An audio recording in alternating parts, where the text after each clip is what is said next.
the Portland Trail Blazers and New Orleans Pelicans did a trade there. You can see the full details. CJ McCollum, the main name, obviously Larry Nance and Tony Snell as well. I will get your reaction, JJ Redick, to the deal first.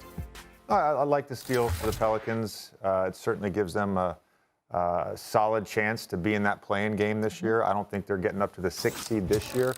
And in the long term, it's a piece that they can have locked in.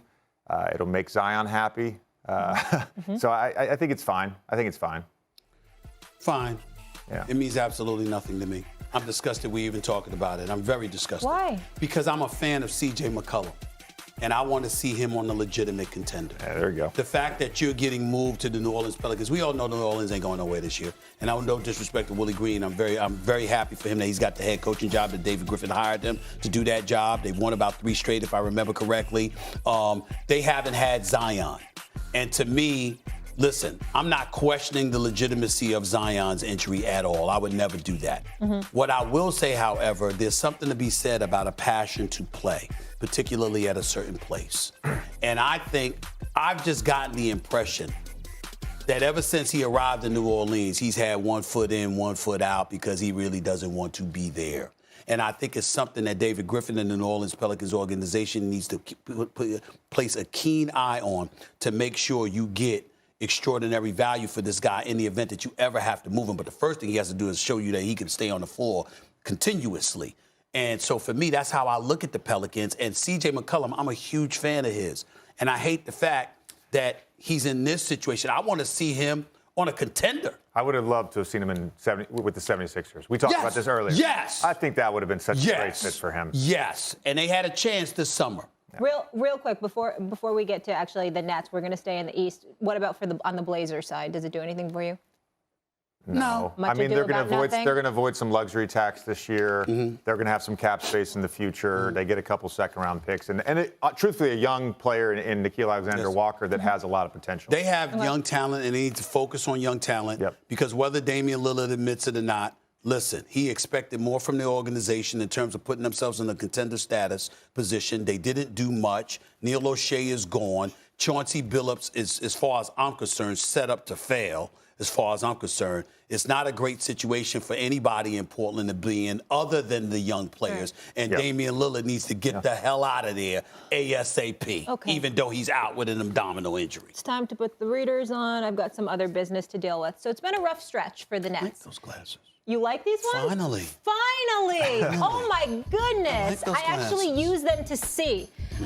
Okay, for the Nets, who have not played with Kevin Durant since January 15th when he sprained his left knee. They're on an 8-game losing streak as they take on a surging Celtics team. Let me remind you of that tonight. JJ, should the Nets still be the favorites to win the conference? No, and they aren't the favorites to win the conference. I mean, I look at the 2 best teams in the East, and it's pretty clearly the Miami Heat and the Milwaukee Bucks. And I'll get to the Bucks in a second. But I think this Heat team is very dangerous in the playoffs. And I think about what you need to win playoff basketball.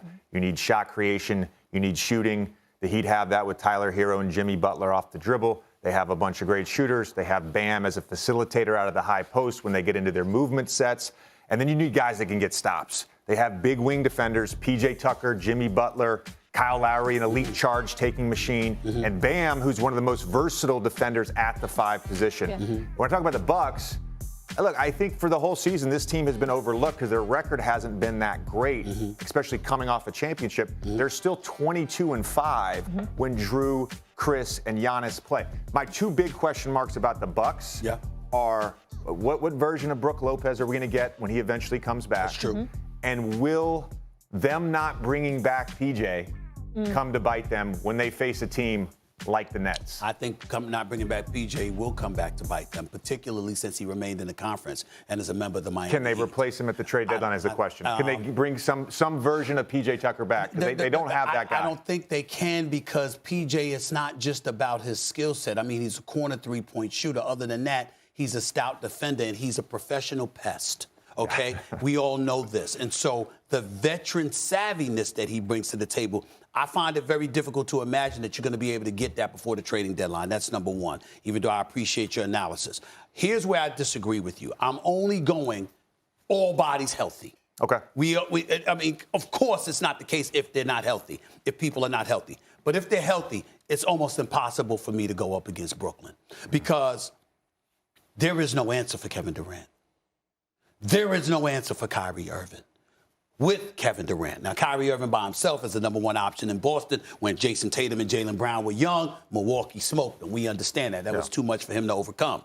But with KD there and him being an option you have to focus on and how prolific they are offensively, to me, the playoff action game slows down. You're in half-court situations. Teams are able to get back on defense. They're not surrendering as many fast break points as you're accustomed to seeing them doing during the regular season. And I'm of the belief, and that's just a bias that I have, JJ, which is why I've always loved you. I'm big on perimeter shooting. As much as I love Giannis, I have always said I don't even want to hear about him compared to Kevin Durant because he can't shoot like Kevin Durant. I know Giannis is phenomenal. Phenomenal.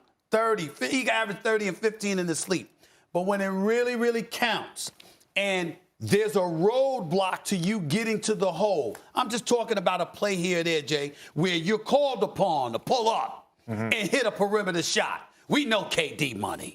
That's not necessarily the case with Giannis. Giannis was a big man in a little man contest in the finals because DeAndre Ayton had no help. Zari got hurt. Kaminsky is no answer, okay? That's why Phoenix went out and got Biyombo and they got JaVale McGee because you need some size and some athleticism at a big spot in case you run into a guy like Giannis again. I'm looking at a guy like KD, 7-foot sniper. And I'm just saying that with Harden and KD healthy, I know they soft at the front line in terms of girth, mass, and all that stuff, which is why you pointed out Allen in Cleveland. God, if they had kept him while they got the big three, that would have been something special. But it's still hard for me to bet against Brooklyn healthy. And that's exactly what I was going to say. I understand why the odds makers still have them as the odds-on favorite to win. Because, again, if those three guys are healthy, if James Harden looks like James Harden that we saw in Houston or that we saw for 2 months last year prior to the hamstring injury, if KD comes back from this knee injury and he's healthy, if Kyrie is available for all the games in the playoffs, again, I'd have a hard time betting against them. But I just listed like 4 different uncertainties. I listed 4 different uncertainties. I don't know why you keep bringing this thing up with Giannis. The guy had a 50 ball in Game 6 to close out a finals. So he is as good as it gets in the NBA. It doesn't matter that he can't shoot. They have enough shooting around him. That is sacrilegious. That is sacrilegious what you just said on national television. No. One of the great three-point shooters in NBA history is going to sit up here on national television in front of my face and say, excuse me, who cares if he can't shoot? It doesn't matter. He can't shoot? Really? You, of all people, would say that? He proved that last year. He doesn't need to shoot. Did I not just bring up what happened against Phoenix, what the Phoenix situation was? Did I not just bring? You're just going to ignore the fact that I brought that up? I mean, again. But my point, so I wanted to touch on that, if you'll let me. Go ahead. And I understand the personnel moves that Phoenix made in an effort to combat Giannis in the finals. Okay. Who is guarding Giannis for the Brooklyn Nets? They have nobody with size. They have nobody. Claxton? Katie, you're going to play a 6 or 7 game series with Claxton on them? No. With Blake on them? With LaMarcus? Come on. Time out. There's not. No. I got him. Okay. I got him. I'll wait for Here's the deal. Giannis is going to get his. The great players always do. They're going to get theirs. So what we're talking about, JJ, is moments. What we're talking about is the fourth quarter. There's 2 minutes left. Yeah. And you've been running roughshod over everybody get to the hole at will, and all of a sudden they collapse in the paint and they dare you to shoot from 15 feet. They dare you to shoot from 12 feet or beyond. They give you that because they ain't letting you come in the interior. I'm saying moments like that are happening. Can the Nets do that over the course of